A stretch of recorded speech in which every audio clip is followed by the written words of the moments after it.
On poursuit notre démarche avec le thème « Dieu m'aime à cause de lui ». Dieu m'aime à cause de lui. Juste un titre comme ça, là, on pourrait méditer longtemps. Hein? Une phrase comme ça, là, c'est quelque chose qui est pas habituel. Hein? On n'est pas habitué d'entendre ça dans ce sens-là. On va essayer de comprendre ce que ça veut dire. Hein? Non seulement on n'a pas besoin d'être parfait, comme on l'a vu cet après-midi, hein, au niveau humain. On n'a pas besoin d'être parfait pour connaître l'amour, mais ça, c'est pas assez encore. Il faut aller plus loin que ça. Hein. Si on pousse maintenant là, jusqu'au bout la réflexion, là, on découvre même qu'on n'a pas besoin d'être aimable pour être aimé de Dieu. Puisque, ultimement, Dieu ne m'aime pas à cause de moi. Je répète, là, pour être sûr, vous avez bien compris.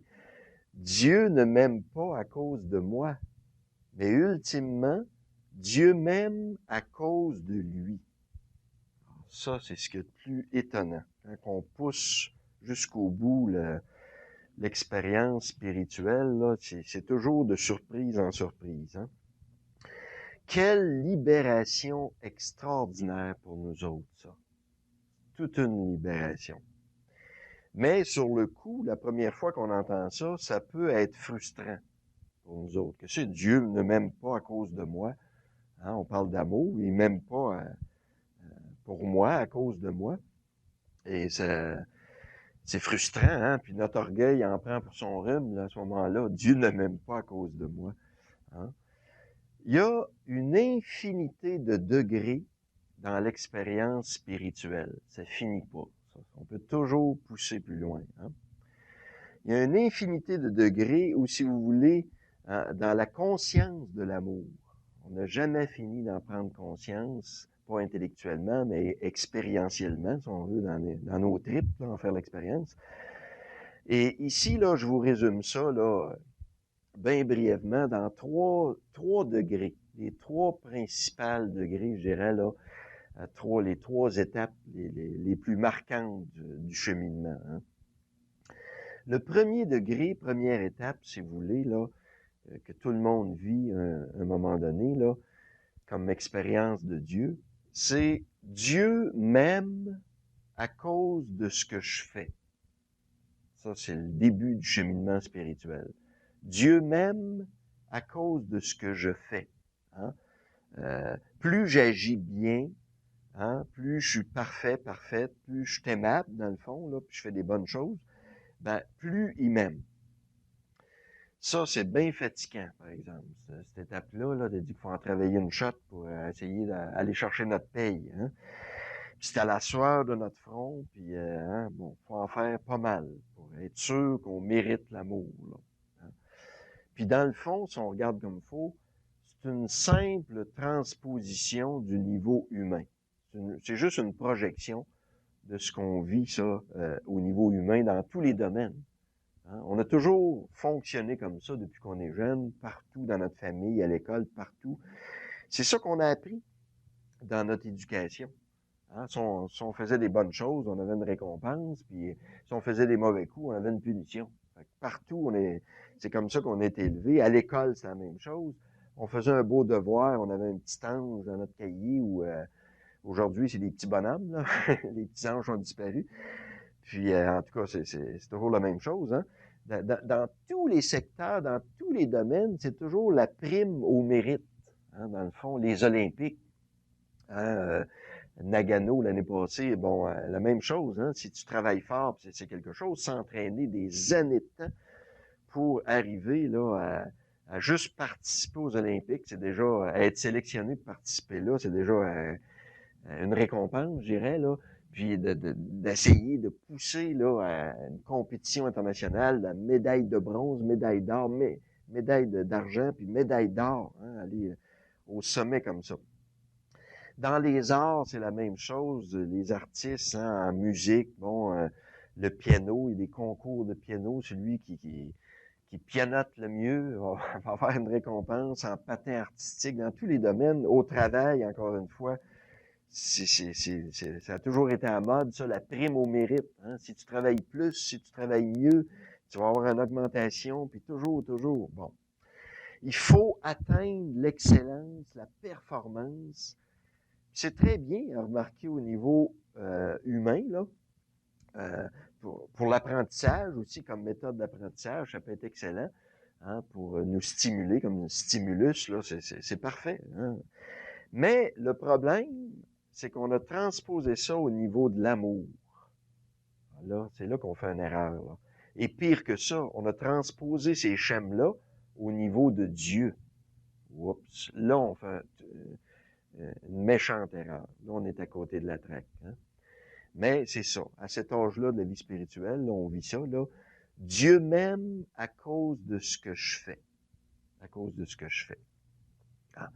Mais, il faut se l'avouer, si on veut être honnête, c'est pratiquement, transposer ça au niveau de Dieu, là, c'est pratiquement un blasphème, ça. C'est vraiment ignorer l'amour. C'est-à-dire qu'on connaît pas beaucoup l'amour. Faut penser que Dieu fonctionne comme ça, là. Qu'il fonctionne comme nous autres, dans le fond, on pense qu'il est comme nous autres. Mais Dieu, il est Dieu. Hein, c'est ça, là. C'est un blasphème inconscient, si vous voulez. C'est pervertir l'amour dans ce qu'il y a de plus beau. C'est nier l'amour dans ce qu'il y a de plus unique, de plus typique, c'est-à-dire la gratuité. Ça veut dire, je connais pas tellement l'amour encore. C'est plus des projections humaines qu'on fait sur Dieu. Là. Bon. Mais c'est une première étape que tout le monde vit puis qui est normale. Dieu m'aime à cause de ce que je fais. Alors, si j'en fais plus, j'en fais mieux, il va m'aimer plus. Vous voyez, on est dans le commerce. On n'est pas encore dans l'amour, mais on appelle ça l'amour, nous autres. Deuxième degré, beaucoup plus profond que plusieurs atteignent, c'est ce qu'il y a de plus typique de l'Évangile. Dieu m'aime à cause de ce que je suis. Ça, c'est beaucoup plus profond. Pas à cause de ce que je fais, de bien ou de mal, mais plus profondément que ça. Il m'aime à cause de ce que je suis. Hein? Puis ça restera toujours, bien sûr. Ça sera toujours là. Hein? Autrement dit, au-delà de mon agir, que mon action, mes actions soient bonnes ou mauvaises, ça n'a pas rapport avec Dieu. Là. Il m'aime pour ce que je suis, d'abord. Hein? Il m'aime pour ce que je suis, c'est-à-dire son enfant, au-delà du mérite. Si je mérite une punition ou une récompense, au-delà de ça, il m'aime pour ce que je suis, c'est-à-dire son enfant. Il me reconnaît pour son enfant. Ça, c'est la révolution dans l'Évangile. Hein? Dans l'Évangile, c'est la grande révolution. Les poquets, les pauvres sont accueillis par ce gars-là. Hein? Madeleine, la prostituée, Zachée, le voleur des voleurs, le larron, l'enfant prodigue, la brebis perdue, le publicain au fond du temple, la femme adultère. Tous ces poquets, ces blessés, hein, qui sont pas capables de faire le bien. Parce qu'ils ont trop de blessures psychologiques, eux autres, ils ont beau essayer, mais ils sont pas capables, puis ils tombent toujours dans le mal, puis bon. Mais Dieu, il m'aime pour ce que je suis, fondamentalement. C'est ça la révolution. Ces gens-là, ils n'en reviennent pas d'être aimés par Dieu, par Jésus-Christ. Hein? C'est ça qui les déboussole. Les autres qui ont fait du mal toute leur vie, puis ils les accueillent, puis ils le pardonnent, ils les aiment. Ça, ils n'en reviennent pas. C'est là qu'ils changent de vie. C'est là qu'ils commencent à découvrir qu'ils ont peut-être de quoi de beau en eux autres. Ils ont peut-être un fond, eux autres aussi. Puis c'est là la révolution de l'Évangile. Hein. Mais imaginez, on peut aller plus loin que ça. On peut toujours aller plus loin. Ça n'a pas de fin. Hein? On peut se rendre à une troisième étape. Il y en a sûrement une quatrième, puis une cinquième, puis bon. Moi, je connais pas les autres, mais en tout cas, là, je perçois jusqu'à la troisième. Là. Troisième étape que plusieurs personnes atteignent, mais il y en a moins là, à ce moment-là. Hein? C'est pas la majorité. C'est pas Dieu m'aime à cause de ce que je fais, de mes actions. C'est même plus Dieu m'aime à cause de ce que je suis, ce qui est extraordinaire. Il y a plus que ça, il y a plus beau que ça encore. Dieu m'aime à cause de lui. Je vous dis, au début, on entend ça, c'est pas évident, là, on comprend pas ce que ça veut dire. On va essayer de creuser ça. C'est-à-dire, il m'aime à cause d'abord de son être à lui. Hein? À cause uniquement de ce qu'il est, lui. Dieu est amour, nous dit Saint Jean. Hein, sa petite lettre à la fin de la Bible, là, il est l'amour. C'est ce qu'il est, c'est son être. Hein? Je ne suis qu'amour et bonté, il dit dans le prophète Joël. Il n'y a rien d'autre dans cet être-là, qui s'appelle Dieu, là, que de l'amour. Essaye pas de trouver d'autre chose, il n'y en a pas. Que ce soit de la justice. Y a-tu de la justice en Dieu? Il n'y a pas de justice en Dieu. Parce que la justice en Dieu, c'est la justice de l'amour. C'est la miséricorde, finalement. Y a-tu de l'intelligence? Mais c'est l'intelligence de l'amour. L'amour qui s'ingénie à aimer l'autre, à encore mieux aimer l'autre dans le raffinement de l'amour, là, sans fin. Hein? Il y a juste, tout se résorbe dans l'amour continuellement. Tout ce que Dieu dit, hein, tout ce qu'il pense, ce qu'il dit, ce qu'il fait, c'est de l'amour, lui. Hein? C'est même un acte d'amour, Dieu. C'est pas, il fonctionne pas comme nous autres. Hein? Nous autres, on va réfléchir, on va parler, puis après ça, on va agir. On a les 3 étapes. Hein? Mais Dieu, c'est un bloc. C'est tout un, là. Il est unifié, lui. Alors, Dieu, c'est un acte d'amour. Point. Il n'a jamais pensé, je vais-tu aimer cette personne-là, elle mérite-tu d'être. Il n'a jamais pensé à ça. Il aime. Il est d'une pièce, Dieu. Il aime, puis il se pose même pas la question. Dieu ne réfléchit pas, il aime. Point. Sa réflexion, elle est faite depuis longtemps. Il aime. Il a choisi l'amour. Il est qui il est. C'est tout. Hein? Il peut pas, plus que ça, il peut pas s'empêcher de m'aimer. Son être, c'est l'amour. C'est plus fort que lui. C'est ce qu'il est, ça déborde. Ça déborde tout seul. C'est un don d'amour. De l'amour à donner. C'est ça, Dieu. De l'amour à donner. En veux-tu de l'amour? Ben, moi, j'en ai plein à donner. Je suis juste ça. Moi, ça déborde. Je sais plus où mettre ça.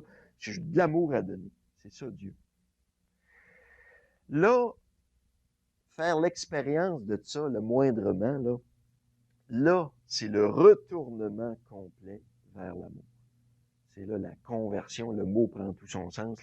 Là c'est le retournement complet, branché sur l'amour. Hein? C'est la pure contemplation de la beauté de l'amour. La beauté de l'amour. C'est tellement beau, c'est tellement grand. C'est comme on voyait cet après-midi, seul l'amour existe. Il y a juste ça qui vaut la peine d'être regardé. Le reste, c'est vide, c'est des ballons, c'est tout vide, c'est des apparences, hein? C'est du toc. Hein? Dieu, lui, c'est ça l'amour. Il m'aime à cause de lui, de ce qu'il est, lui. Hein? C'est pas facile de trouver. J'ai essayé de trouver des exemples de ça pour illustrer ça, là, pour mieux comprendre. Là. Mais juste des exemples très pâles, très loin, là, mais juste pour évoquer ça. L'eau, par exemple.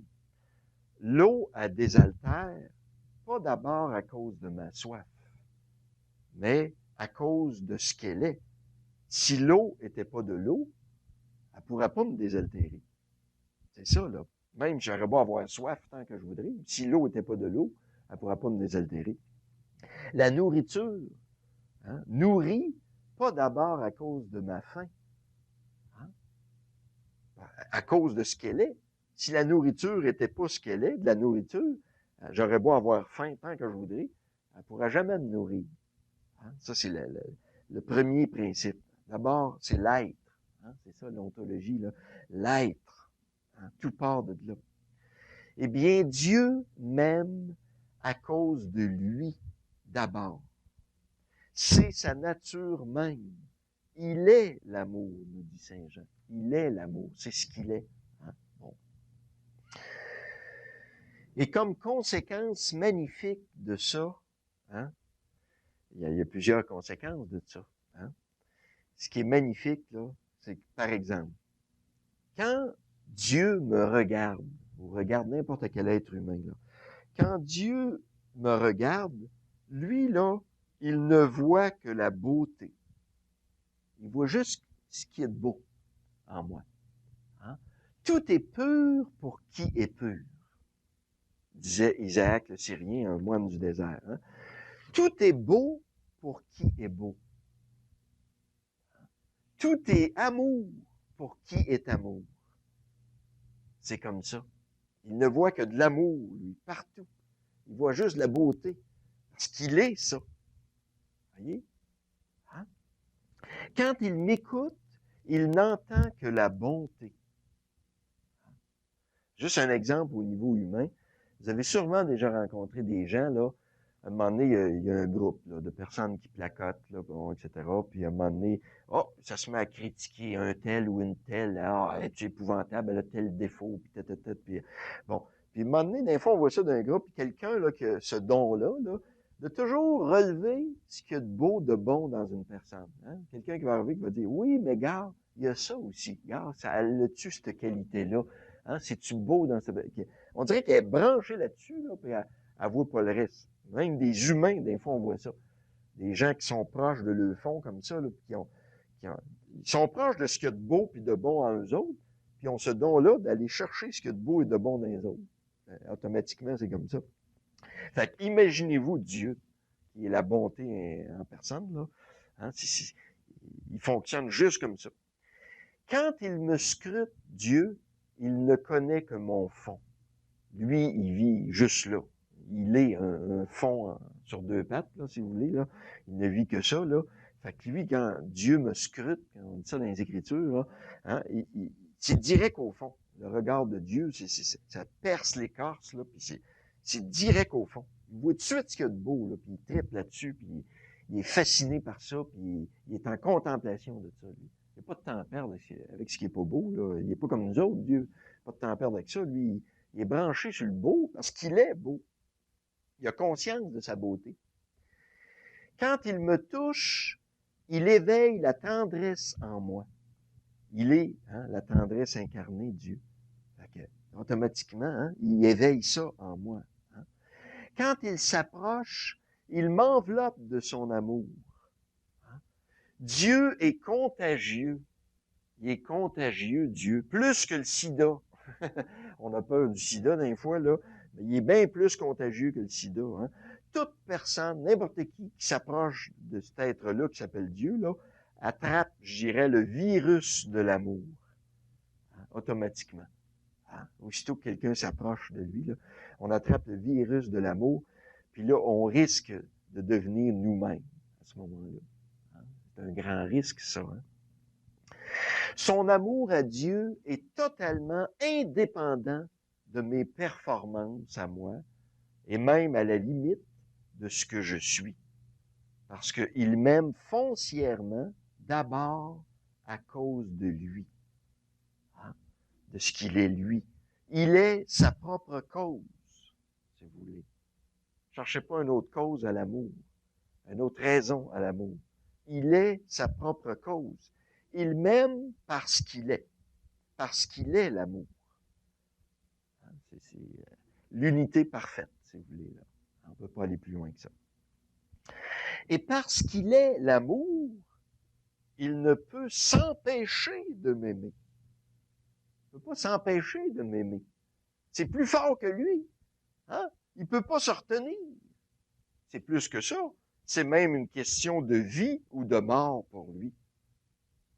J'ai insisté beaucoup là-dessus, ceux qui ont suivi la première session, Toi, le dernier mot de Dieu, là, puis hein, j'expliquais, hein, si Dieu arrêtait hein, d'aimer le monde une seconde, il meurt, il n'existe plus, parce qu'il est l'amour, son être, c'est l'amour. Puis il n'a pas le goût d'arrêter, inquiétez-vous pas. Puis même, juste toi, si Dieu arrêtait de t'aimer, toi, même pas les autres à côté, là, mais juste toi, là, hein, Dieu te regarde, là, puis à un moment donné, il dit, ouais, ben, il est pas mal aguissable, lui, là, elle est pas mal tannante, hein.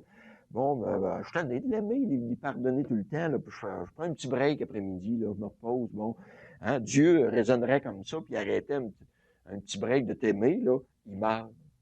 Il devient néant, il n'existe plus. Imaginez. Hein? Puis ça va plus loin. Tout, n'importe quel être humain, le plus perverti qu'il n'y a pas sur la planète. Prenez n'importe qui, là. Je sais pas l'exemple le pire qu'on peut trouver, là. Je sais pas, là, Lucifer en enfer, le diable. Bon, connaissez-vous pire? Hein, votre mari, peut-être? Non? Hein, bon. Y a-tu pire que ça? Bon, le bout. Si Dieu, ce soir, arrête d'aimer Lucifer en enfer durant une seconde, une demi-seconde, Dieu n'existe plus. S'il arrêtait d'aimer Lucifer. Quelque chose, ça, là. Hein? C'est ça, là. L'amour, c'est ça. C'est ça. Il est amour. De son bord à lui, il n'y a jamais de problème. C'est toujours sur notre bord à nous autres qui ont des problèmes. C'est ça qu'il est. Maître Eckhart, le grand mystique allemand, hein, génie mystique là, du Moyen Âge, au Moyen Âge, qui est très contemporain. On lit du Maître Eckhart, comme c'est du 20e siècle, c'est incroyable ce bonhomme-là. Un Allemand. Hein. Maître Eckhart qui a enfin été bien traduit, parce qu'il était mal traduit, mal interprété, puis là on a une traduction de l'ancien allemand du Moyen Âge. Là.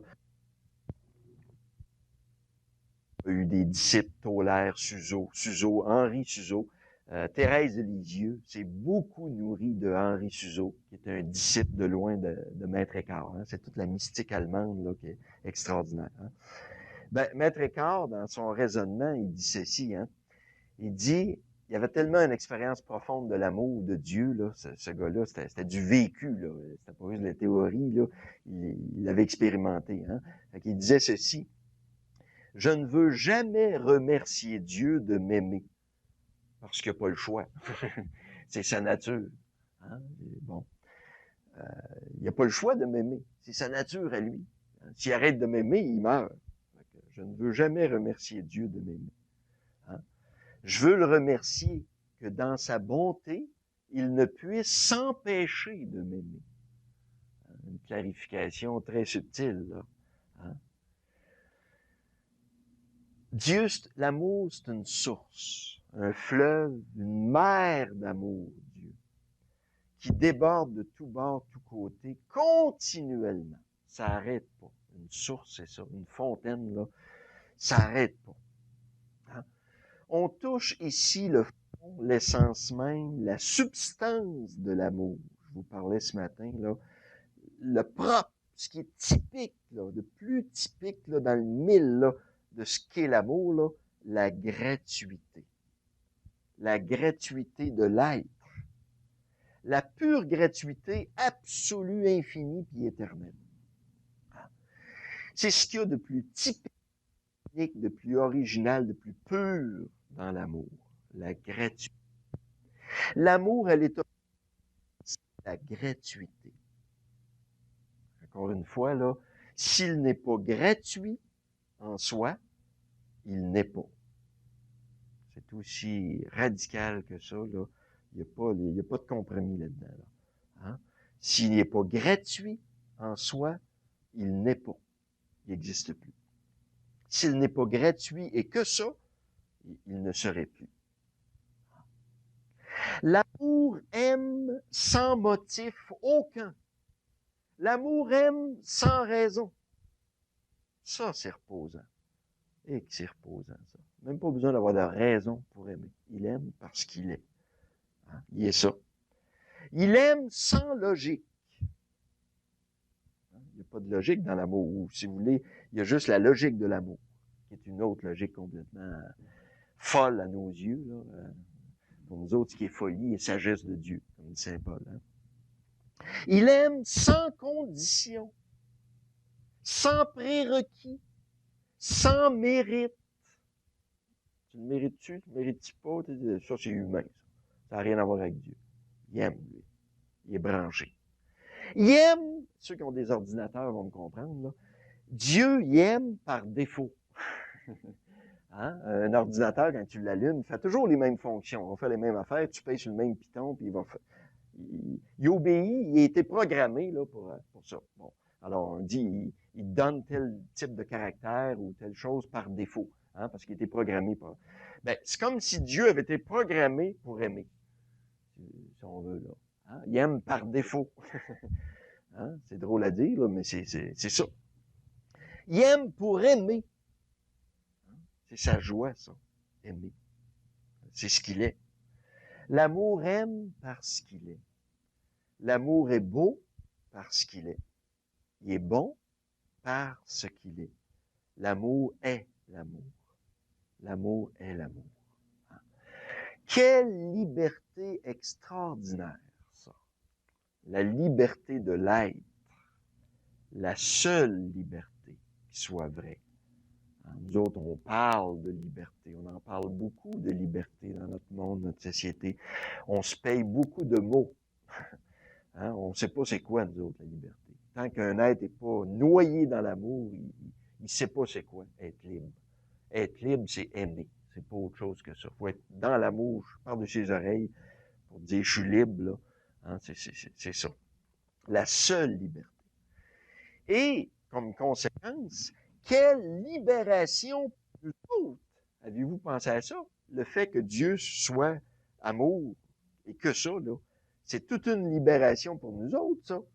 Je comprends, moi, en tout cas, encore mieux Jésus, quand il dit dans l'Évangile aux pharisiens, c'est la phrase que je vous citais, là, il disait aux pharisiens sans arrêt, hein, vous liez de pesants fardeaux sur le dos des gens, hein, venez à moi, vous tous qui ployez sur le poids du fardeau, mon joug à moi, il est facile à porter. Hein? Ma technique, ma méthode de cheminement spirituel est pas compliquée. Mon fardeau est léger. Hein? Tellement léger que tu n'as même pas besoin de devenir aimable pour être infiniment aimé par lui. Quelle libération! Quelle libération! Quel soulagement pour nous autres, puisque j'en étais pas capable de devenir aimable. Une chance, ça marche comme ça, parce que j'ai eu beau essayer, puis j'ai jamais été capable. Puis même si par hypothèse, quelqu'un est capable de devenir aimable extérieurement, il y en a qui arrivent à ça, ils ont moins de blessures psychologiques que les autres, fait qu'ils arrivent à un top niveau, là, d'être aimable, d'être clean, d'avoir tout réglé, là, puis d'être aimable, finalement, en superficie de leur être, là, extérieurement, hein. Mais même là, hein, mes racines de mal, au fond de moi, m'étouffaient et m'empêchaient radicalement de mériter l'amour. Fait qu'une chance, ça marche pas au mérite, parce qu'on l'aurait jamais eu. Jamais. On aurait pu le mériter. Hein? Ne serait-ce qu'à cause des racines du mal qui sont en nous autres, c'est une impossibilité totale. Hein? Une chance que c'est comme ça, l'amour. Hein? À ce moment-là, quand je prends conscience de ça, c'est-à-dire, encore une fois, je fais l'expérience de ce qu'est l'amour, là, il me reste plus juste une job à faire. Je n'ai qu'à contempler. Il me reste plus juste ça. Je n'ai qu'à contempler comment que c'est beau, l'amour, que c'est grand, que c'est immense, c'est super. Je n'ai qu'à regarder l'amour m'aimer. C'est ça ma job. J'ai plus d'autre job que ça. J'ai juste à regarder l'amour, à quel point il m'aime. Hein?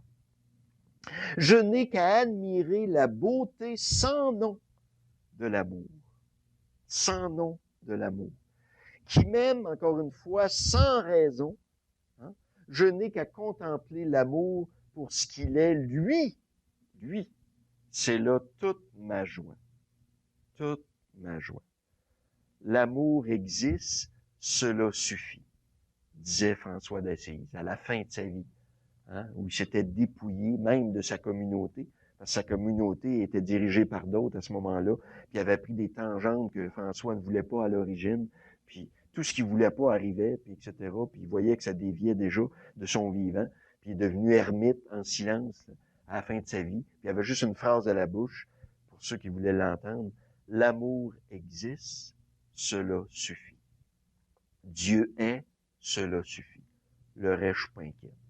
On aura beau essayer de tout briser, nous autres, tout démolir.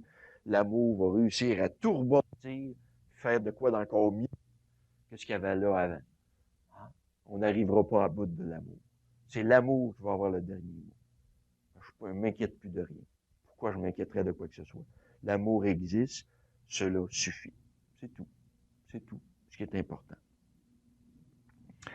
Et paradoxalement, c'est seulement quand un humain est arrivé comme ça, là, dans cette contemplation de l'amour, hein, plus tu découvres ça, plus tu es branché là, puis tu n'as plus d'autre chose à regarder que ça, puis il y a juste ça qui vaut la peine d'être regardé finalement.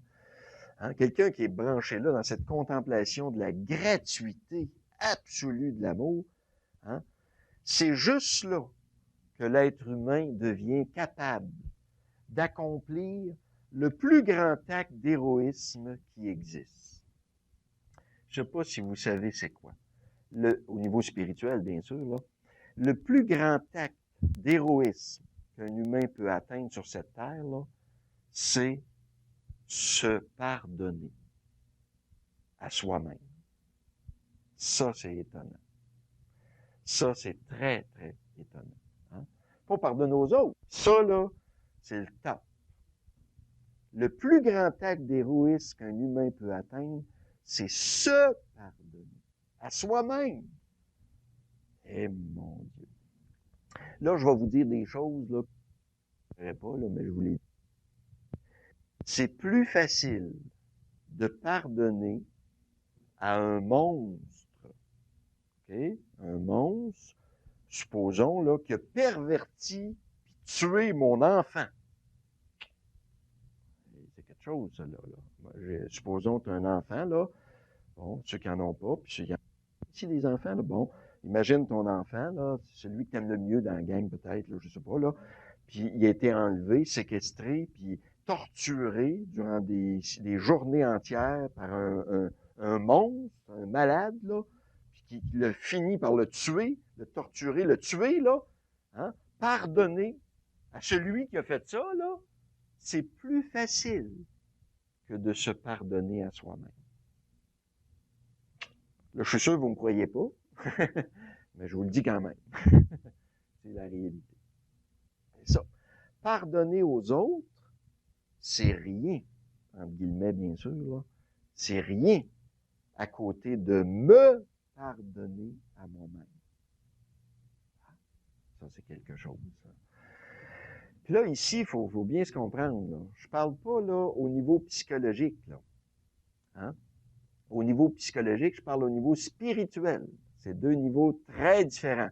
Parce qu'au niveau psychologique, là, il y a des types de gens qui sont pas rendus loin, justement, qui sont pas rendus dans l'amour, là, très loin, qui, à un moment donné, vont s'en laisser passer en masse, puis tout ça, puis etc., là, puis ils se la coulent douce, là, puis hein, ça, c'est des gens qui jouent à l'autruche. Dans le fond, ils veulent pas se regarder tels qu'ils sont, là, puis qui ont la tête dans le sable, qui a un manque de vérité là-dedans. Là, je parle pas de ça, bien sûr. Ça, c'est une déviation, là, c'est pas de ça qu'il est question.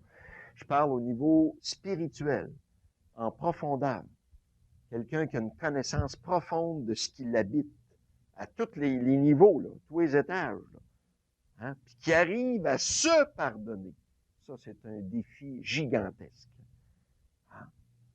Quelqu'un qui est dans la vérité, là, au contraire, il n'est pas dans le mensonge, là, il est dans la lucidité de ce qu'il a, du mal qu'il a fait, puis du mal possible en lui, là, qui arrive à se pardonner. Hein?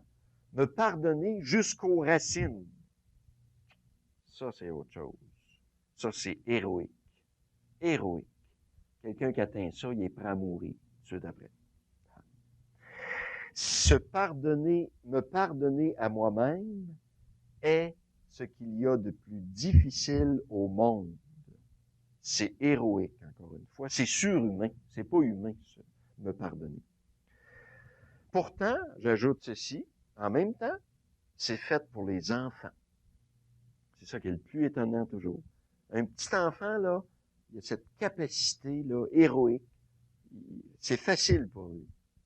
C'est facile de se pardonner, d'être pauvre, puis de faire des gaffes, puis de tout échapper, puis spontanément, il y a ça en lui. Comme je vous disais, il est branché, l'enfant. Il est proche de son cœur, là. Hein, il n'est pas encore trop déformé, là, comme nous autres, là. C'est facile pour lui. Hein. Me pardonner à moi-même, c'est la victoire définitive de l'amour en moi. Parce que me pardonner à moi-même, c'est l'anéantissement complet de la culpabilité. Oh, ça, c'est tout un mot là qu'on vient d'aborder là. Puis ça, là, je sais pas si c'est dans ce thème ici, là, je pense. Oui, c'est justement ça. Bon, on va en parler de ça, là. La culpabilité. Hein? C'est une belle grosse balloune là, que j'aimerais péter le plus possible, là. Puis elle va se regonfler, je suis sûr, demain, là. Mais on va en répéter encore, on la répétera tout le temps, puis à force de la péter, elle reviendra plus. Hein? Quelle illusion! Hein? C'est ça que ça veut dire me pardonner. Ça veut dire que c'est l'anéantissement complet de la culpabilité qui nous ronge toujours, tout le monde. On est comme ça au niveau psychologique. C'est notre pire monstre, la culpabilité. Le pire fantôme qui hante notre vie. Hein? La psychologie moderne nous l'a tellement révélé. Hein? Si on avait idée de la somme de culpabilité qu'il y a en nous autres, c'est pas possible de prendre conscience de ça.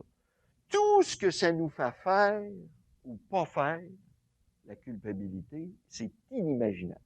Un jour, on verra ça. Plus on avance, on voit ça, à un moment donné, ça se peut pas. C'est ça qui mène notre vie, finalement. C'est épouvantable. On marche à la culpabilité, ça se peut-tu? Hein? C'est épouvantable. On est hanté par ce fantôme-là, nous autres, de la culpabilité. Ça mène nos vies. C'est épouvantable.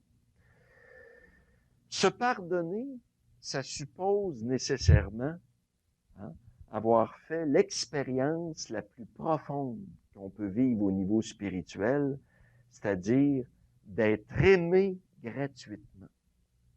C'est ça. Ça, c'est le point de départ de tout. On revient toujours là à la source. Là. Si j'ai pas fait cette expérience-là, d'être aimé comme je suis aujourd'hui, là, tout croche, avec les gaffes que j'ai faites, avec les blessures que j'ai, les gaffes que je vais faire demain, puis j'ai beau pas vouloir les faire, ben je sais que je vais tomber dans le panneau encore, puis hein, mais il y a un amour qui n'a pas d'allure, qui s'appelle Dieu, puis lui, il m'aime. Puis il m'aime hier, puis il m'aime aujourd'hui, puis il va m'aimer demain. Ça change rien, ce que je fais ou je fais pas. Ça change absolument rien. Il est fou d'amour, lui, pour moi. Il en meurt. Ça quoi? Hein? Il m'aime gratuitement, par amour, par l'amour. Hein? C'est ça l'expérience spirituelle. C'est pas autre chose que ça. Faire l'expérience, je suis aimé gratuitement. Hein? Par amour, par l'amour. Je suis aimé par don. Vous voyez, le mot là, c'est là qu'il prend sa source. Par don. C'est un don. Un cadeau. Je l'ai pas mérité. Je le méritais pas en tout à propos de ça. J'ai reçu ça. Comment ça se fait? Ça veut dire c'est gratuit. C'est ça. C'est pardon. Tant qu'un humain n'a pas fait cette expérience-là, il ne peut pas se pardonner. Et par surcroît, pardonner aux autres, etc., etc. Tout part de là. Quand un humain arrive à se pardonner, dites-vous bien que ça, c'est un signe que l'amour a triomphé dans cet être-là. L'amour vient de prendre le dessus. C'est ça. Son cœur a pris le dessus sur sa tête. C'est ça qui vient de se passer. L'amour vient, c'est la victoire de l'amour. Toutes ces terres sont maintenant acquises à l'amour. Avant de faire cette expérience-là, c'était seulement la loi ou bien la menace d'une punition qui pouvait le protéger contre ses faiblesses. C'est comme ça, quand on commence dans le cheminement spirituel, là, la peur de ne pas aller au ciel, la peur d'aller au purgatoire ou en enfer, la peur de n'importe quoi. Même chez des athées, on voit ça à l'heure de leur mort, là, ils paniquent, ils ont peur, là, ils savent pas quoi, mais ils ont peur de quelque chose. C'est ancré dans l'être humain, ça. Hein? Peur d'être puni à quelque part. Ça, c'est notre culpabilité qui cultive ça sans arrêt, là, c'est une projection de notre culpabilité, ça. Hein? Peur, hein, de quelque chose. Ça, la peur, hein, la loi ou la menace d'une punition, c'est ça qui nous protégeait contre nos faiblesses. Hein, étant donné qu'on avait peur, ben là, on essayait de se forcer pour être quand même pas pire, puis essayer de régler nos choses, surtout en vieillissant. Là, on approche de la mort, là, fait que là, on fait du ménage. Là, on commence à faire du ménage parce que là, hey, j'approche là, Saint-Pierre maintenant, là, ben, là, il est temps que je me grouille, là, moi, là, ben, bon. Hein? C'est comme ça qu'on fonctionnait au début. Maintenant, c'est la liberté souveraine de l'amour. Ce que Saint Paul appelle la liberté des enfants de Dieu. Enfin, je me reconnais pour ce que je suis. Je suis un enfant de Dieu, aimé au bout par l'amour en personne. Au-delà de ce que je fais, au-delà de ce que je suis, parce qu'il m'aime d'abord à cause de lui, de ce qu'il est. Alors, c'est la liberté souveraine des enfants de Dieu. C'est ça, là. Imaginez, essayez d'imaginer ça à soir, là, juste par hypothèse. Là. Si chacun de nous, juste notre petite gang ici, ça serait déjà extraordinaire, là. Si chacun de nous autres ici à soir, là, on devenait bon, pas envers les autres, non, on devenait extrêmement bon, bonne, indulgent, indulgente, pas envers les autres à côté, là, puis notre famille, puis ceux à qui on pense. Non, envers nous-mêmes. Incroyable, ça. Si tout le monde ici dans la pièce, là, tout de suite en même temps, là, on devenait extrêmement bon, bonne, indulgent, indulgente au bout envers chacun nous-mêmes. Comment le pardon mutuel serait facile et comment notre monde changerait de visage.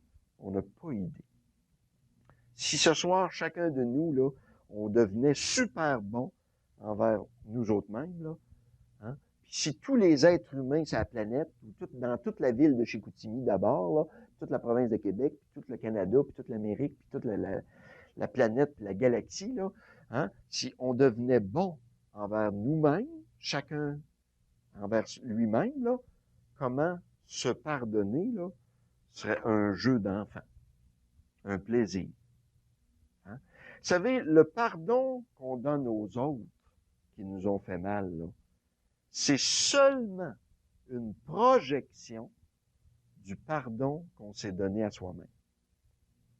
Fait qu'on peut très bien mesurer, si tu veux savoir jusqu'à quel point tu t'es pardonné pas juste les actes mauvais que tu as faits, là, mais pardonner ce que t'es, les racines du mal en toi, tout ça, là, à quel point tu t'es pardonné, où tu es rendu là-dedans, là, regarde, mesure ta qualité de pardon. Si ça te prend du temps, toi, à pardonner aux autres, puis etc. Regarde ça, là. C'est-tu facile pour toi pardonner à quelqu'un? Puis quelqu'un qui te fait mal, là, vraiment, là, je parle, là. Hein? Ben, le pardon aux autres, c'est toujours une simple projection de ce que je vis envers moi-même. Ça peut pas être autrement. Tout commence comme ça. Hein? Fait que tu peux mesurer ça. On entend souvent ceci, surtout dans les salons funéraires, des fois j'ai entendu ça, après la mort de quelqu'un, là, c'est le temps de sortir la vérité, là. Puis là, on entend des fois de quelqu'un qui est mort, là. Hey, cet homme-là, il était bon envers les autres. Ouais, quelqu'un de bon envers les autres, mais sévère envers lui-même. Vous avez sûrement déjà entendu ça, hein? Quelqu'un qui était bon envers les autres, mais strict, hein, sévère envers lui-même. Ben, si on veut être dans la vérité de l'amour, là, poussé jusqu'au bout, là, il faudrait dire ceci. Il était bon envers les autres, là, et meilleur envers lui-même. Là, on est dans la vérité cachée. Parce que si tu es bon envers les autres, là, c'est parce que tu es extrêmement bon envers toi. Les autres en reçoivent par surcroît. C'est juste le débordement qu'ils reçoivent. C'est ça, là. La vérité, la réalité de ce qui se passe. Hein? Le point de départ est là. Mais en même temps, on le sait, hein? Passer comme ça, là, c'est pas évident, passer comme ça, là, de la culpabilité au pardon de soi-même, ça suppose nécessairement, je reviens à la source encore une fois, là, une conscience très aiguë de l'amour. Parce que seul l'amour vécu, expérimenté dans ses tripes, peut me libérer, enfin, de ma culpabilité. Comme Saint Jean le dit, hein? Saint Jean, dans cette petite lettre, qui dit « Si mon cœur me condamne, ma mauvaise conscience me condamne, Dieu, lui, me pardonnera. Hein? Car Dieu est plus grand que mon cœur. Dieu est plus grand que mon cœur. » Toujours lui qui est premier, qui a le dernier mot. Hein? Comme disait aussi David, vous savez, le péché de David, hein, il convoitait une belle femme, hein, qu'il avait vue par la fenêtre, puis il a convoité au bout, puis hein, il avait décidé de se débarrasser de son mari, il était marié. Hein, fait qu'il a envoyé son mari, et il faisait partie de son armée à David, fait qu'il a envoyé sa ligne de front pour être sûr qu'il se fasse descendre, puis il s'est fait tuer. Puis là, il a pu avoir la femme. Puis quand David réalise l'ampleur de son mal, ce qu'il avait fait là, épouvantable, hein, il dit au voyant Gad, il dit ceci, « Eh bien, je préfère tomber entre les mains du Seigneur car sa miséricorde est inépuisable. Mais surtout que je ne tombe pas entre les mains des humains. Parce que là, c'est pas sûr que la miséricorde est inépuisable. J'aime autant tomber dans les mains du Seigneur, là, je suis sûr de mon coup. Mais tomber entre les mains des humains, là, je suis pas sûr que je vais m'en sortir vivant. Là. Hein? Entre les mains des humains, ou même de mon propre cœur humain, hein, je suis condamné. Je suis perdu d'avance. Seul l'amour en personne peut me libérer, me délivrer totalement de la culpabilité. C'est ça qu'on appelle le salut proposé par l'Évangile de Jésus-Christ. C'est ça le salut chrétien. Hein, il y a juste cette qualité d'amour tellement beau, tellement profond, là, qui peut me libérer totalement, enfin, de ma culpabilité. Hein? Me pardonner, qu'est-ce que ça veut dire, ça, encore une fois? On dit toujours la même chose, on creuse. Là. Me pardonner, c'est bien simple, c'est pas compliqué, dans le fond, quand on réfléchit. Me pardonner, c'est une chose. C'est commencer à m'aimer comme Dieu m'aime. C'est juste ça. Et tout ça, bien sûr. Commencer à m'aimer comme l'amour lui-même m'aime. C'est-à-dire gratuitement, à cause de ce qu'il est, lui, à cause de l'amour, tout simplement. On peut se demander, il y en a souvent qui se demandent la question, mais comment Dieu m'aime-t-il? Comment l'amour m'aime-t-il? Hein? C'est une bonne question, ça. Comment l'amour m'aime-t-il? L'amour en personne, de Dieu. Je vous donne la réponse ici de quelqu'un qui n'est pas dans la même religion que nous autres. Vous allez voir, c'est étonnant. Un rabbin juif. Un rabbin juif. Mais Jésus aurait dit de ce rabbin-là, probablement, qu'il était très proche du royaume. Parce que s'il y a de quoi en plein cœur de l'Évangile, c'est bien sa réflexion. Écoutez ça comme c'est beau, c'est suave. La réponse de rabbin, comment Dieu m'aime? Il dit ceci, le rabbin. Il raconte une petite histoire symbolique, si vous voulez. Il dit, à chaque fois là qu'un humain fait du mal, fait quelque chose de mal, là, ce qu'il fait dans le fond, là, c'est qu'il brise, il casse le lien qui l'unit à Dieu, le fil. C'est comme s'il y avait un petit fil qui nous unit à Dieu, là. Puis à chaque fois qu'un humain fait du mal, là, on coupe le lien avec Dieu, si vous voulez, le fil qui m'unit à Dieu. Puis à chaque fois, savez-vous ce que Dieu fait, lui? Il refait le lien en faisant un gros nœud, il tire sa corde en faisant un gros nœud, puis de cette façon-là, il nous rapproche de lui davantage. C'est-tu beau, ça? Extraordinaire. Je répète ça. Il dit, nous autres, les humains, à chaque fois qu'on fait du mal, on fait quelque chose de mal, là, c'est comme si on cassait quelque chose, on brise le lien qui nous unit à l'amour, à Dieu. Dieu, c'est l'amour. Alors, on brise le fil qui nous unit à Dieu. Puis Dieu, lui, spontanément, tout de suite, quand il voit le fil brisé, il pogne les deux bouts du fil, puis il tire dessus pour les rapprocher, pour être capable de faire un nœud, là. Puis il fait un gros nœud solide, là. Puis en même temps, en tirant sur le fil, il nous rapproche de lui. C'est comme ça qu'il nous aime, Dieu. C'est ça la réponse de l'amour à tous nos affronts puis nos provocations. Il nous aime encore plus. Parce qu'il sait qu'il va venir à bout. Hein? Il va venir à bout de tout. Il y a le dernier mot. En réalité, quand je fais le mal, je ne suis pas coupable. Je suis coupé de Dieu. Je suis coupé de l'amour, de moi puis de mon fond. Alors, je vous pose la question ce soir. C'est quoi ça, la culpabilité? Pouvez-vous me dire ça, là? Que c'est ça, cette ballonne-là, cette illusion-là? J'aimerais essayer de la péter, là. C'est quoi, ça, cette affaire-là, la culpabilité? La culpabilité, c'est une affaire. C'est me regarder.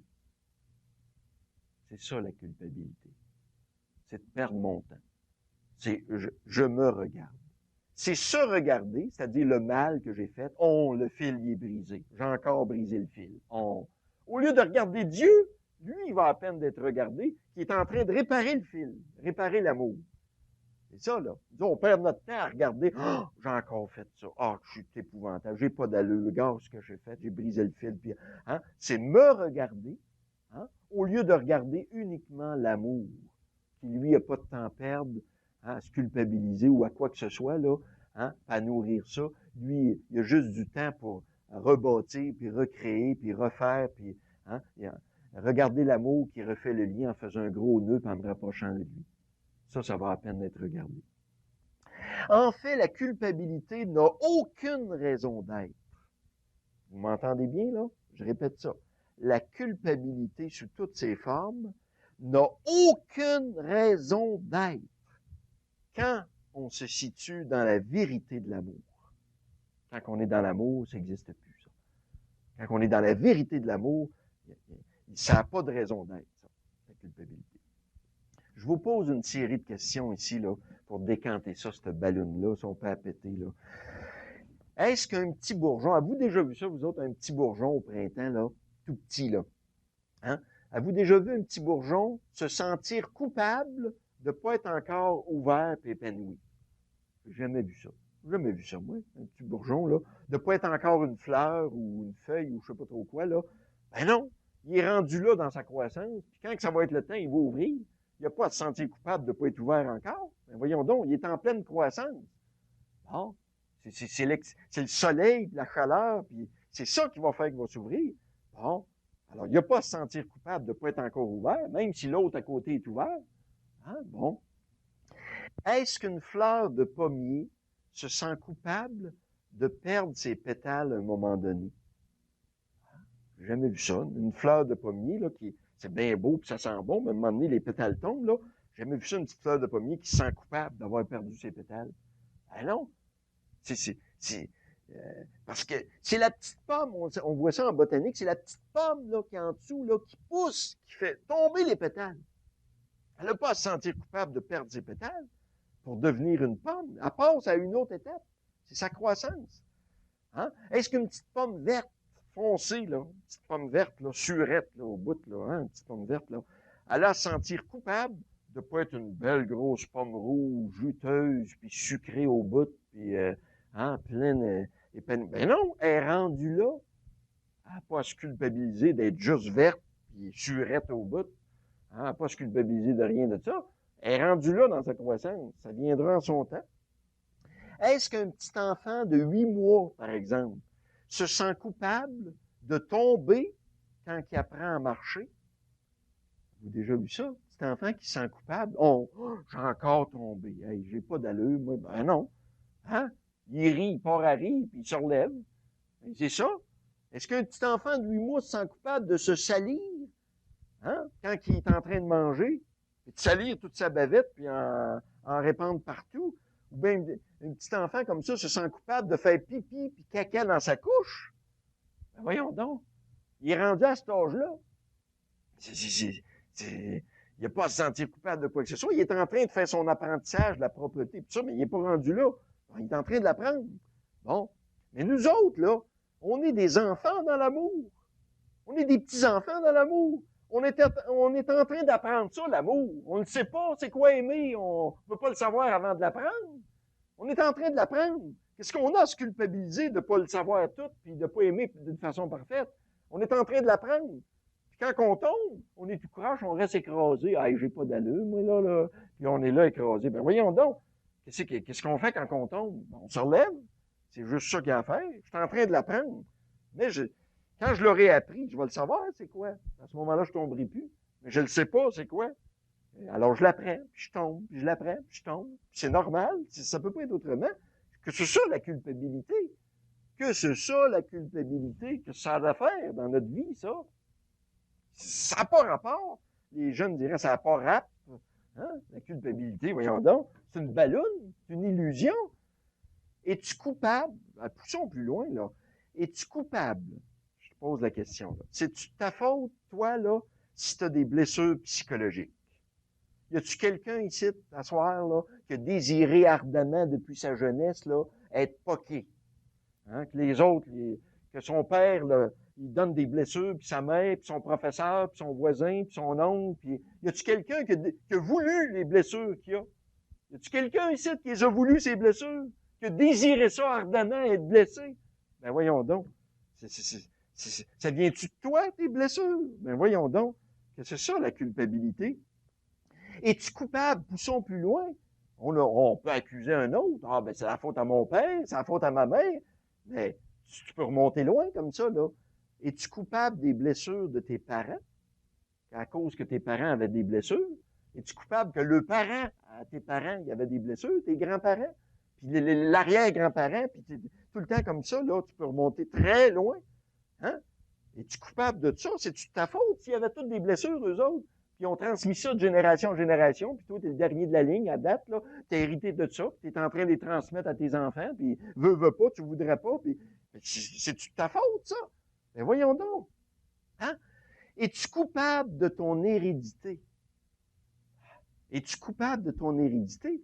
Petit enfant, on le sait aujourd'hui, là, en venant au monde, tout pur, tout frais, là, il est déjà hypothéqué dans ses gènes. Ça viendra dans sa croissance, tout va sortir du sac à un moment donné. Déjà, il est hypothéqué. Il est marqué dans ses gènes. En venant au monde, cet enfant tout pur, imaginez, c'est-tu de sa faute, ça? S'il vient au monde après 30 générations de colériques, puis on voit ça, là, puis il grandit, puis à 10 ans, il commence à faire des colères. Ben, c'est-tu étonnant, ça? Ben voyons donc. Hein? Es-tu coupable? C'est quoi, ça, la culpabilité? Es-tu coupable de ton milieu familial? Hein? Ou ce que tu as vécu, d'avoir eu telle sorte de père puis telle sorte de mère? Tu n'as rien choisi là-dedans. Ton milieu social, ton éducation, d'avoir eu tel professeur qui t'a marqué. C'est quoi, ça? Hein? C'est quoi, ça, la culpabilité? Qu'est-ce que c'est ça, la culpabilité? Hein? Plus que ça, si on pousse vraiment, là, ce que je vous disais, là, es-tu coupable, moi je dis toujours ça aux gens, pousser au bout, là, es-tu coupable d'être en état de création? C'est-tu toi qui as voulu venir sur la planète, là? Ou s'il n'y en a pas un qui a décidé ça, qui s'appelle Dieu? C'est-tu toi qui as voulu? Hein? Es-tu coupable d'être en état de création puis de ne pas être terminé? Oh. C'est-tu toi l'artisan de ta vie? Ben voyons donc, c'est ça cette affaire-là. C'est pas toi qui as voulu venir sur la planète. C'est pas toi que, même pas tes parents, à la limite. C'est Dieu avant même tes parents qui a voulu que tu sois là, de toute éternité. C'est lui qui mène tout, puis il a voulu que tu sois là, puis tu seras pas là s'il n'aurait pas voulu que tu sois là. Pas compliqué. C'est lui qui a commencé à te faire, puis c'est lui qui va te finir, qui va te terminer. Un chef-d'œuvre. Laisse-y donc le temps de finir sa job. Comme je vous disais, hein. Es-tu coupable de ne pas être terminé, d'être en cheminement, puis de pas, il n'a pas fini? C'est-tu ta faute à toi s'il n'a pas fini? Bon, c'est quoi ça, la culpabilité? Que c'est ça, la culpabilité? La réalité, encore une fois, hein, je ne suis pas coupable. Je suis coupé, morcelé, en genèse, en processus d'unification puis de croissance, en surface de moi. Hein? Un éminent pédagogue disait un jour, hein, la vie, c'est un éternel processus d'apprentissage. C'est très vrai. Hein? Au niveau humain, on a tout à apprendre, puis on n'a pas à se sentir coupable d'apprendre. Hein? Le petit enfant qui apprend à marcher, il n'a pas à se sentir coupable de tomber parce qu'il est en train d'apprendre. Mais nous autres, on est en train d'apprendre à marcher dans l'amour. Alors, personne n'a à se sentir coupable de tomber, puis de ne pas savoir aimer, parce qu'on est en train de l'apprendre. Puis un jour, tout le monde, on va le savoir comment aimer, parce qu'on va être rempli d'amour, puis ça va déborder tout seul. Hein? On n'a pas à se sentir coupable de rien. Hein? Au niveau spirituel, c'est la même chose. Sauf que l'unique et seule chose qu'on a à apprendre au niveau spirituel, c'est moi, avec un M majuscule, par exemple. Hein? C'est-à-dire prendre conscience de qui je suis, moi, en profondeur. Prendre conscience que je suis déjà réalisé au fond de moi.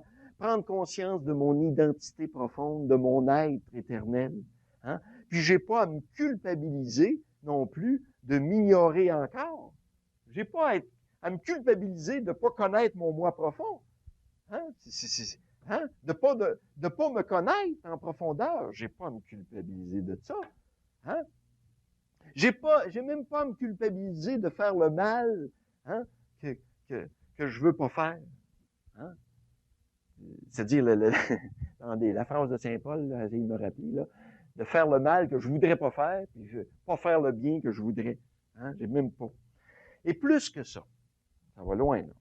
J'ai même pas à me culpabiliser de faire le mal que je veux faire. Oh là, ça va loin, là. On pousse, là. J'ai même pas à me culpabiliser de faire le mal que je veux faire. C'est-à-dire que mes blessures veulent faire. Comprenez? Hein?